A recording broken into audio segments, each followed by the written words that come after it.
Patología osteoarticular, Universidad de Manizales, Juan Alberto Pérez Cardona. El aparato locomotor transmite forma y movimiento al cuerpo humano, además de proporcionar puntos de apoyo y palancas contra los que se contraen los músculos para permitir que se produzca el movimiento. El esqueleto desempeña una función crítica para la homeostasia mineral, en especial del calcio, y protege las vísceras proporcionando un ambiente para el desarrollo.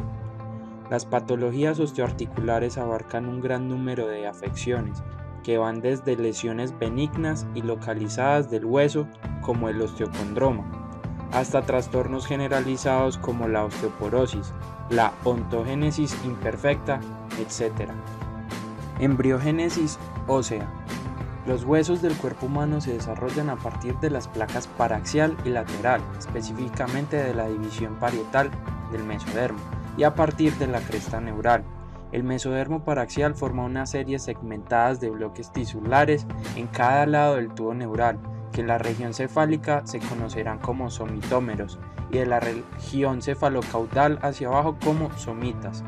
Los somitas se diferencian en una parte ventromedial llamada esclerotoma y una dorsolateral denominada dermomiotoma.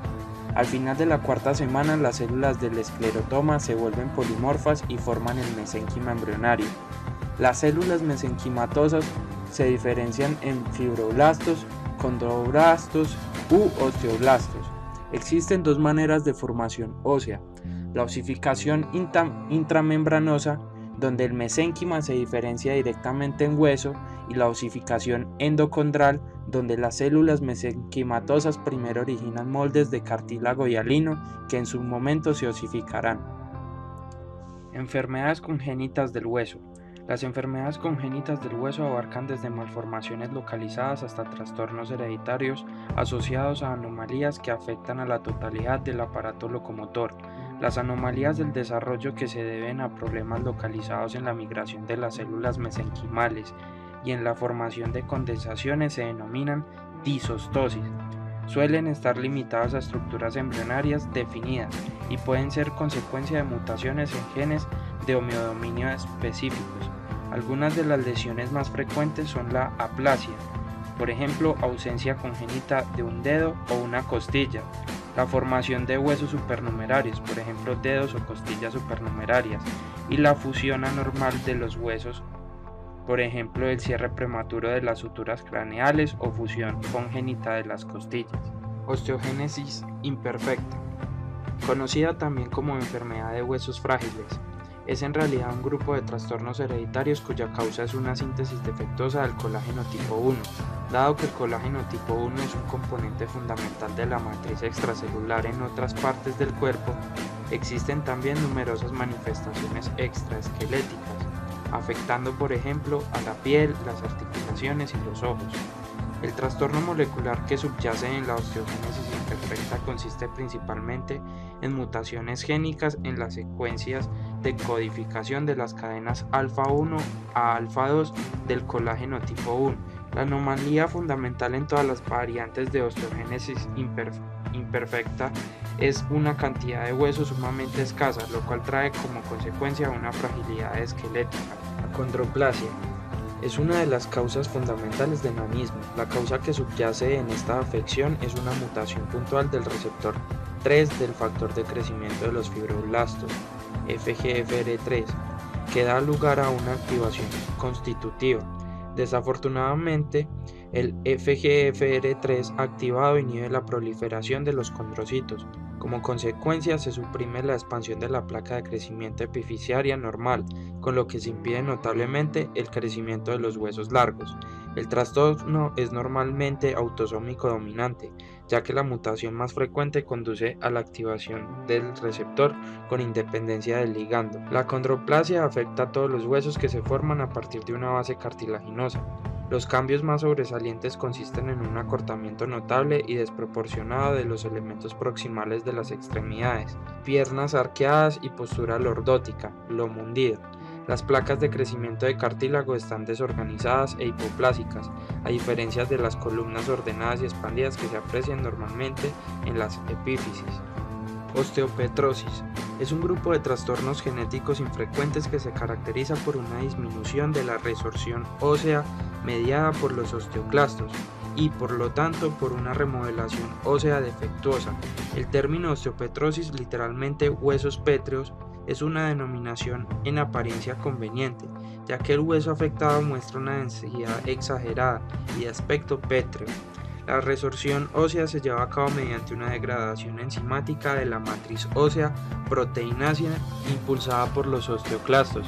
Sin embargo, antes de que se pueda digerir la matriz es preciso que ésta se descalcifique. Esto se logra gracias a la unión firme de los osteoclastos sobre la superficie ósea, en zonas denominadas lagunas de Howship. Además de las fracturas, los pacientes con osteopetrosis presentan con frecuencia problemas de algunos pares craneales por la compresión del hueso circundante e infecciones recurrentes. Osteoporosis es una enfermedad caracterizada por un aumento de la porosidad del esqueleto secundaria a una disminución de la masa ósea. Se asocia a un aumento de la fragilidad del hueso y a una mayor propensión a las fracturas. El trastorno puede estar confinado a una región o a un hueso determinado, como en la osteoporosis de una extremidad por desuso, o bien puede afectar a la totalidad del esqueleto, como manifestación de una osteopatía metabólica. La osteoporosis generalizada puede ser primaria o secundaria a una amplia gama de afecciones. Las variantes más frecuentes de osteoporosis son la osteoporosis senil y posmenopáusica. La osteoporosis senil afecta a todos los individuos que están envejeciendo, mientras que la posmenopáusica afecta obviamente solo a aquellas mujeres que han sobrepasado la menopausia. El valor máximo de masa ósea se alcanza durante la edad adulta, pero el comienzo de la tercera o cuarta décadas de vida en ambos sexos, la resorción ósea empieza a superar el depósito de hueso. Esta pérdida de hueso relacionada con la edad, con un promedio del 0.7% al año, es un fenómeno biológico normal. Estas pérdidas suelen producirse normalmente en áreas que contienen una gran cantidad de hueso esponjoso trabecular y por lo tanto son más notorias en la columna y el cuello femoral. Así pues, estas zonas son más propensas a las fracturas en los individuos con osteoporosis. Enfermedad de Paget, o también denominada osteitis deformante. Esta enfermedad esquelética incomparable se caracteriza por episodios repetidos de actividad osteoclástica regional y de resorción ósea frenética, a lo cual se le denomina etapa osteolítica, seguida de una formación ósea exuberante o etapa mixta osteoclástica osteoblástica, para finalizar con un agotamiento aparente de la actividad celular o etapa osteoesclerótica. El efecto neto de este proceso es una ganancia de masa ósea. Sin embargo, el hueso formado está desorganizado y carece de fuerza.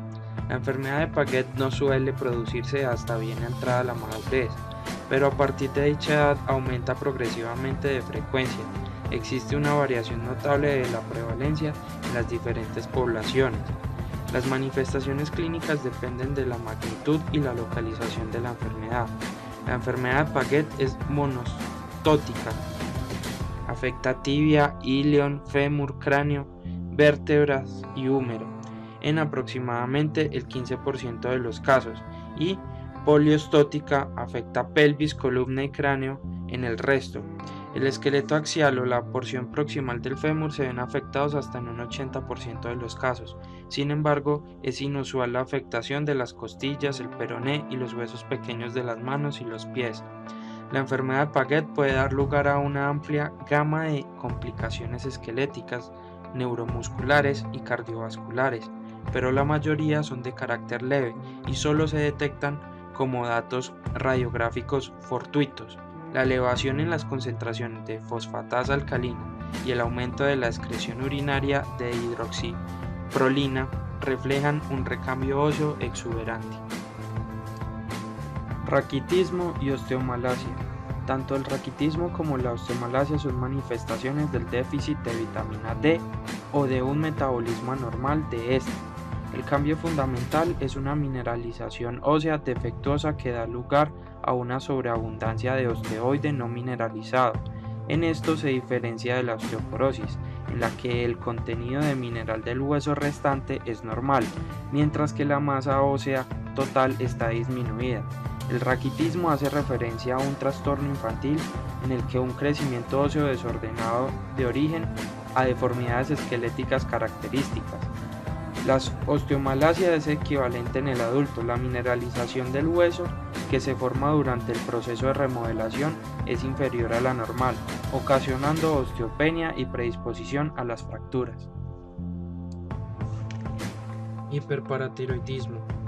La hormona paratiroidea desempeña una función crucial en la homeostasia del calcio mediante sus efectos sobre la activación de los osteoclastos, aumentando la resorción ósea y la inmovilización de calcio. Este efecto está mediado indirectamente por un aumento en la producción del RANKL por parte de los osteoblastos, el aumento de la resorción del calcio en los túbulos renales, aumento de la excreción urinaria de fosfatos y aumento de la síntesis de la vitamina D activa por parte de los riñones, la cual potencia a su vez la absorción de calcio desde el intestino y moviliza el calcio óseo al inducir el RANKL. El resultado neto es una elevación en la concentración plasmática de calcio que en condiciones normales inhibiría una producción adicional de PTH. Sin embargo, unas concentraciones excesivas o inapropiadas de PTH pueden ser consecuencia de una secreción paratiroidea autónoma o hiperparatiroidismo primario, o bien producirse en el contexto de una nefropatía subyacente o hiperparatiroidismo secundario. Sea cual fuere la causa, el hiperparatiroidismo conduce a cambios esqueletos significativos relacionados con una actividad osteoclástica constante. Todo el esqueleto se ve afectado, aunque algunas localizaciones pueden afectarse con más intensidad que otras. Fracturas. Las fracturas se sitúan entre las afecciones óseas más comunes. Pueden clasificarse en completas o incompletas, cerradas cuando el tejido que las recubre está intacto, o abiertas o compuestas cuando la fractura se extiende hacia la piel situada por encima, conminutas cuando el hueso está añicos, desplazadas cuando el hueso fracturado no está alineado. Si la rotura se produce en la localización de una enfermedad previa, por ejemplo un quiste óseo o un tumor maligno, el resultado es una fractura patológica. Las fracturas de estrés se desarrollan lentamente a lo largo del tiempo como una colección de microfracturas asociadas a un aumento de actividad física, especialmente con cargas repetitivas sobre el hueso, como sucede en los ejercicios de entrenamientos militares. Osteonecrosis o necrosis avascular. La necrosis isquémica con el infarto óseo asociado es una afección relativamente frecuente. Entre los mecanismos que contribuyen a la isquemia del hueso están compresión o desorganización vascular, administración de corticoides, enfermedad tromboembólica, por ejemplo burbujas de nitrógeno en la enfermedad por descompresión, vasculopatía primaria. La mayoría de los casos de necrosis ósea se debe a fracturas o bien aparece después del tratamiento con corticoides. Los síntomas dependen del tamaño y la localización de la lesión.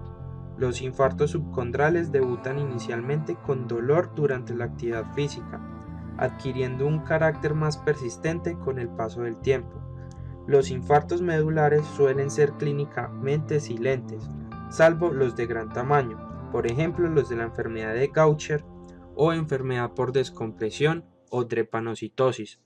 Los infartos medulares suelen ser estables, sin embargo, los subcondrales a menudo se hunden y pueden dar lugar a una artrosis intensa. Osteomielitis. El término designa formalmente la inflamación del hueso y de la cavidad medular, sin embargo, casi siempre se emplea como sinónimo de infección. La osteomielitis puede ser una complicación de una infección generalizada, pero es más frecuente que aparezca como un foco aislado. Puede debutar como un proceso agudo o bien como una enfermedad debilitante crónica, aunque cualquier microorganismo puede causar una osteomielitis. Los patógenos causantes más frecuentes son las bacterias purulentas y el Mycobacterium tuberculosis. En la osteomielitis purulenta, la mayoría de los casos de osteomielitis aguda son ocasionados por bacterias. Los microorganismos llegan al hueso por una de estas tres vías: diseminación hematógena, que es la más frecuente, extensión desde una infección en una articulación o partes blandas, o implantación traumática después de fracturas abiertas o procedimientos ortopédicos. El microorganismo causante más frecuente es el Staphylococcus aureus. Su propensión a infectar el hueso puede estar relacionada con la expresión de proteínas de superficie que permiten su adhesión a la matriz ósea. La osteomielitis tuberculosa por micobacterias ha sido durante mucho tiempo un problema en los países en vías de desarrollo con el resurgir de la tuberculosis.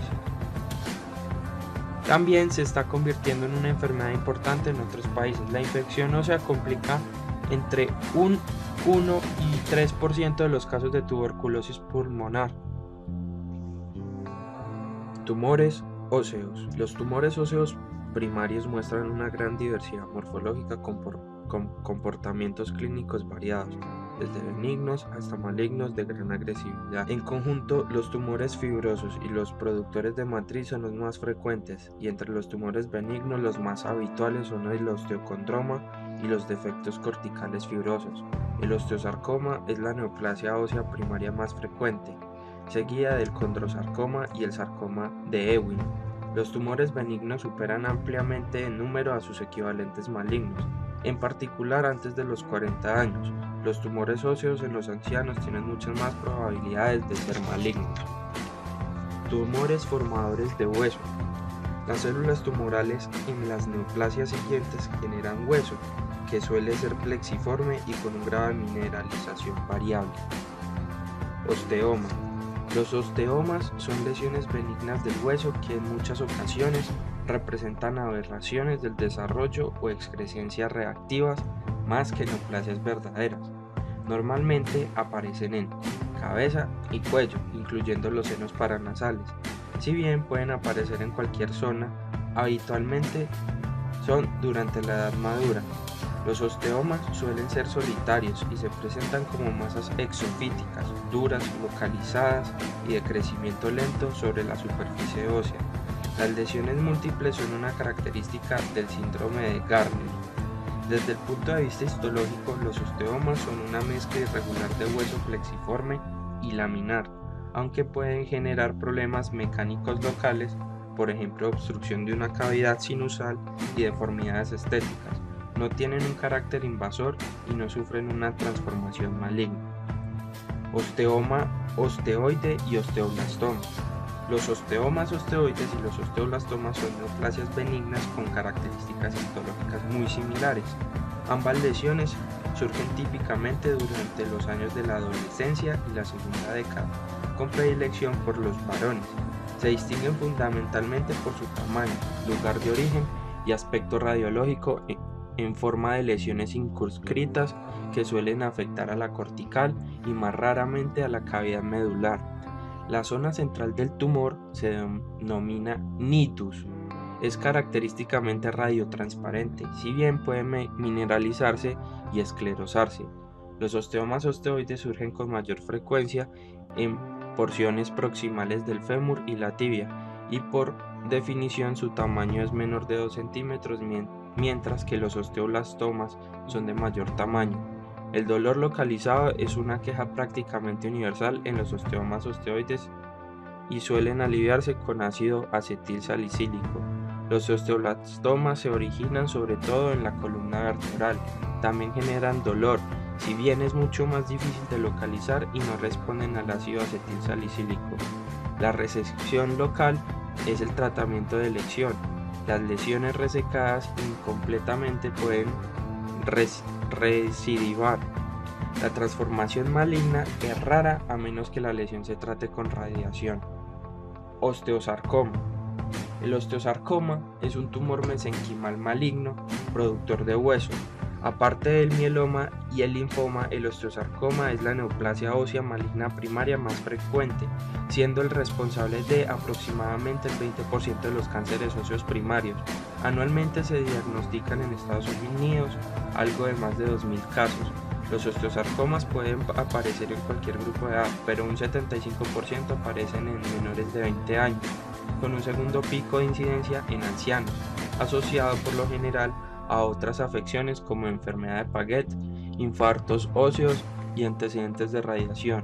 La incidencia es mayor en varones que en mujeres, aunque puede verse afectado cualquier hueso. La mayoría surge en la región metafisiaria de los huesos largos de las extremidades, con cerca de un 60% en la zona de la rodilla, un 15% alrededor de la cadera, un 10% en el hombro y un 8% en la mandíbula. Se han identificado diversos subtipos de osteosarcoma según la zona de afectación en el interior del hueso, el grado de diferenciación, el carácter solitario o multicéntrico, la presencia de una enfermedad subyacente y las variantes histológicas. El tipo más común de osteosarcoma es primario, solitario, intramedular y escasamente diferenciado, que produce predominantemente matriz ósea. Tumores formadores de cartílago. Estas neoplasias producen cartílago hialino o mixoide. Otros componentes más raros son el fibrocartílago y el cartílago elástico. Al igual que los tumores formadores de óseo, los tumores cartilaginosos abarcan desde excrescencias autolimitadas benignas hasta neoplasias malignas sumamente agresivas. De nuevo, los tumores cartilaginosos benignos son más frecuentes que los malignos. Osteocondroma. Los osteocondromas también reciben el nombre de exostosis.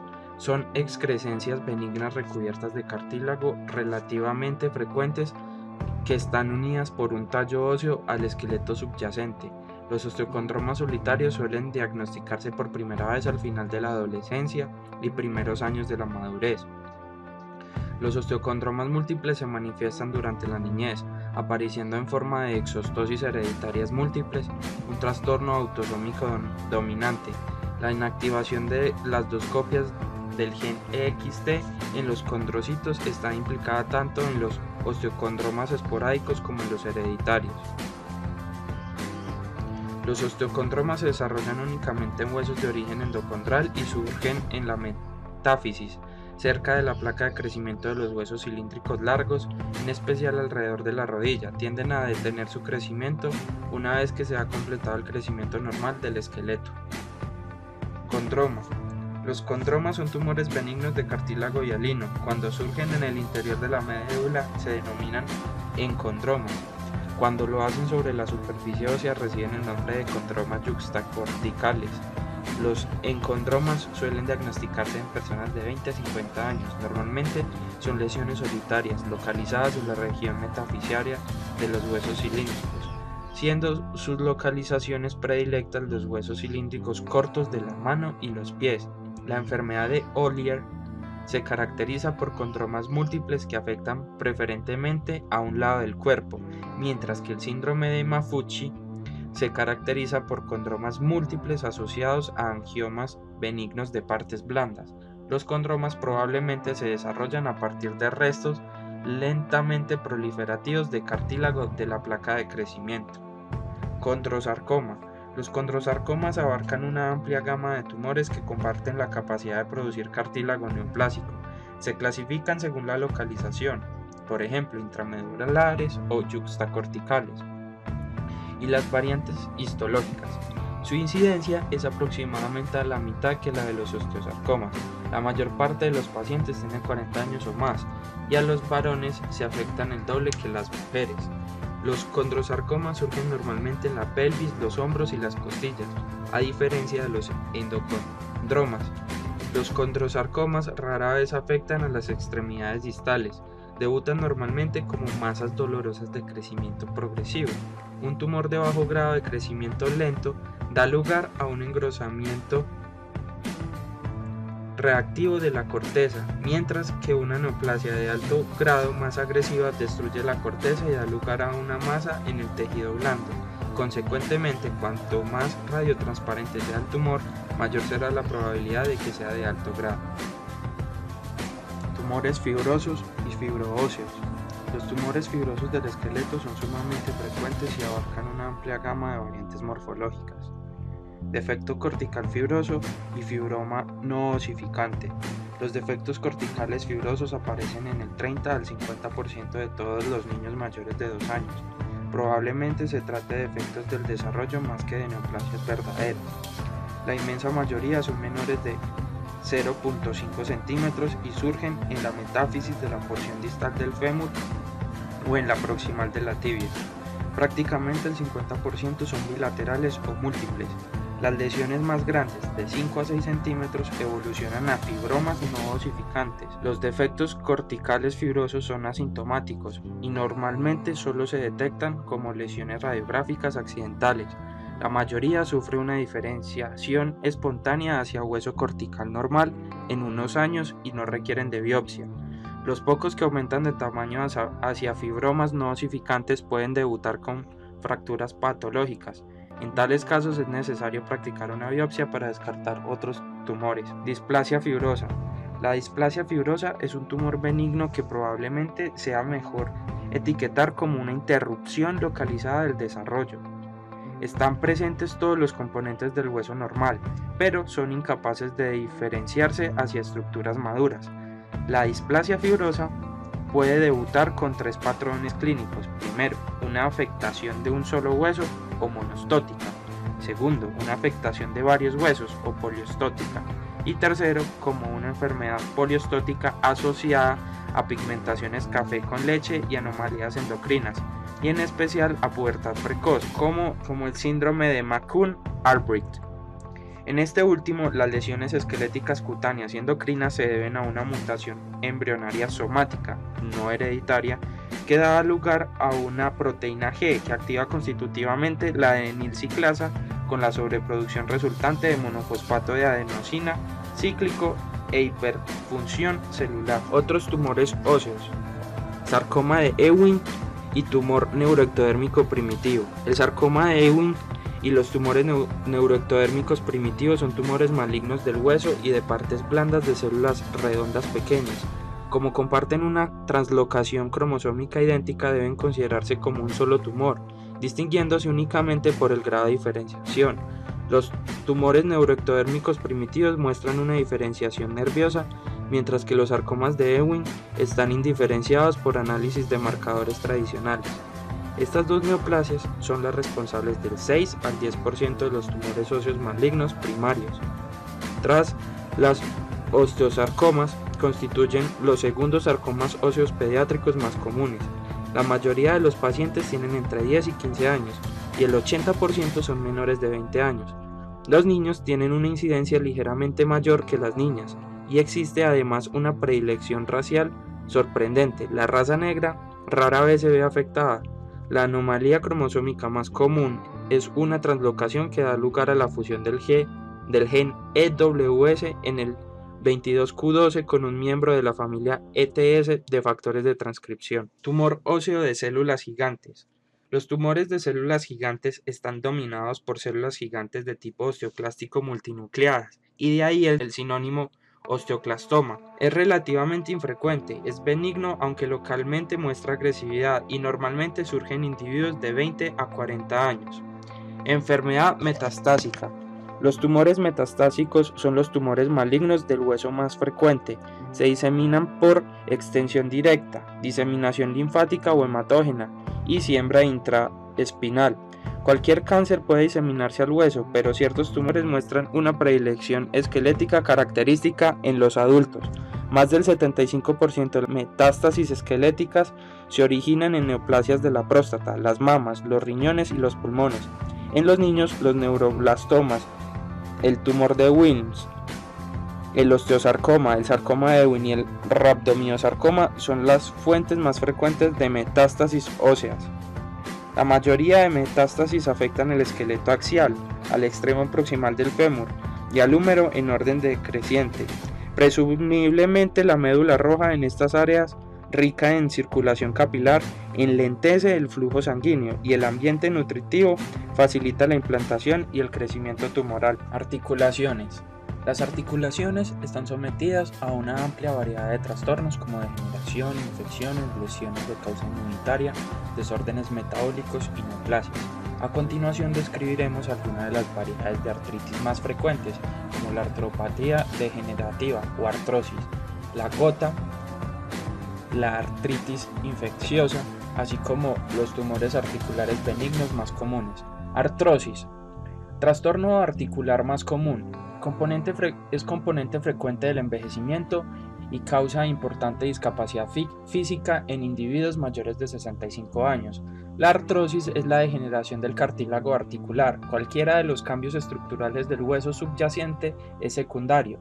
En la mayoría de los casos, la artrosis comienza insidiosamente con la edad y sin una causa precipitante aparente, lo cual denominaremos como artrosis primaria.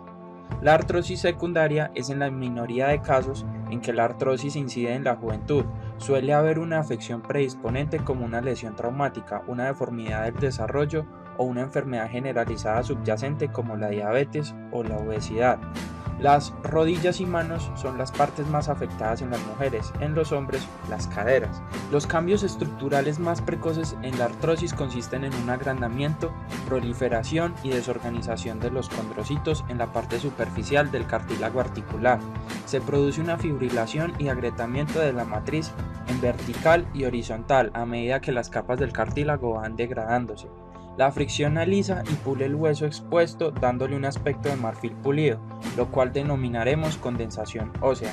La artrosis afecta a pacientes de 50 años en adelante. Sus síntomas son dolor profundo, que se exacerba con el uso, rigidez matutina, crepitación, es decir, sensación de rechinamiento, y limitación del arco del movimiento.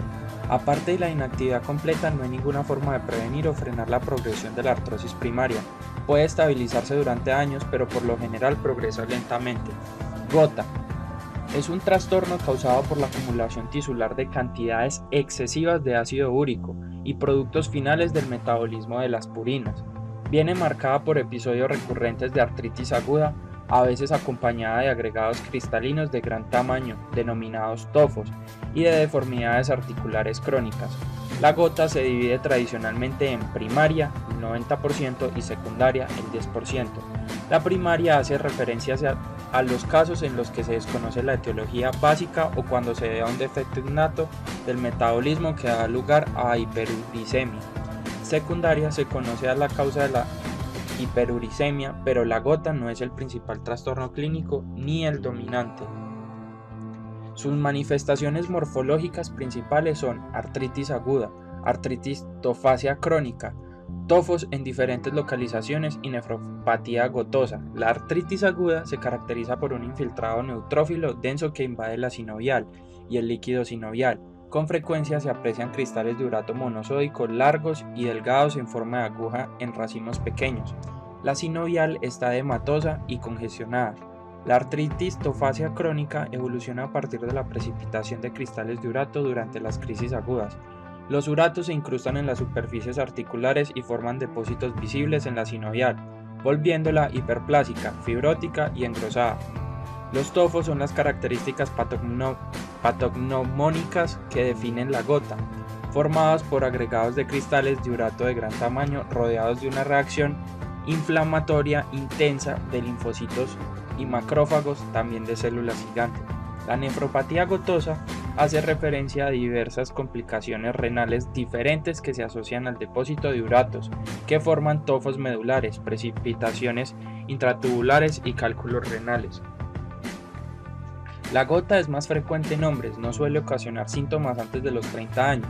Se han descrito clásicamente 4 etapas: hiperuricemia sintomática, donde aparece alrededor de la pubertad en varones y la menopausia en mujeres; artritis gotosa aguda tras años de aparecer con dolor articular asociado a eritema y calor; gota intercrítica, es un periodo asintomático; y gota tofacia crónica, la lesión es incapacitante y crónica.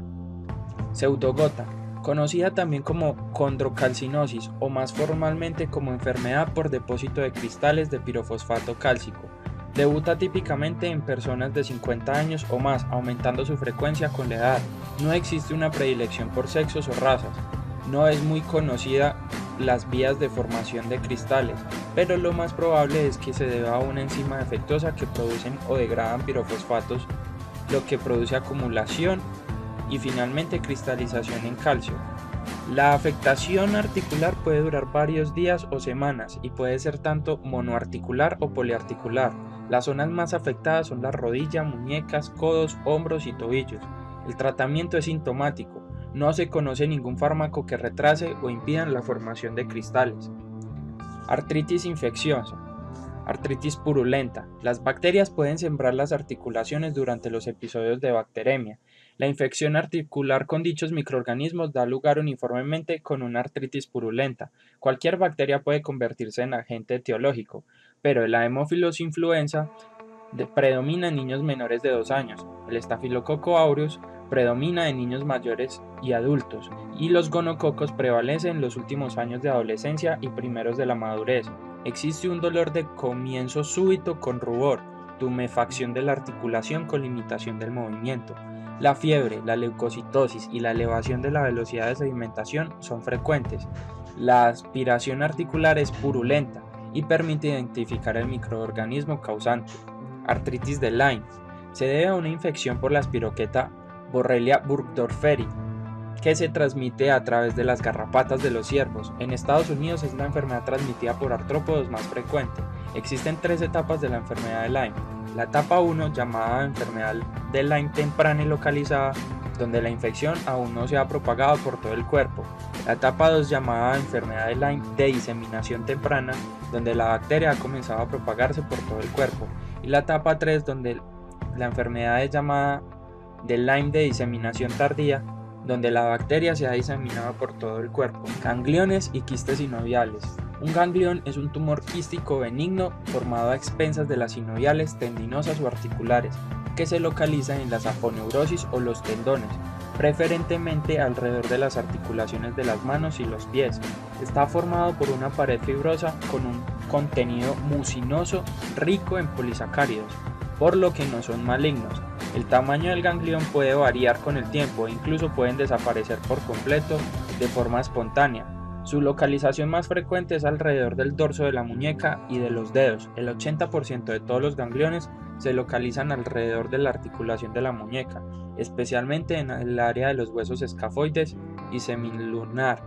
La herniación de la sinovial a través de la cápsula articular o el agrandamiento masivo de una bolsa sinovial puede dar lugar a un quiste sinovial. Un buen ejemplo de este quiste es el quiste de Baker, que aparece en la fosa poplitea. Muchas gracias.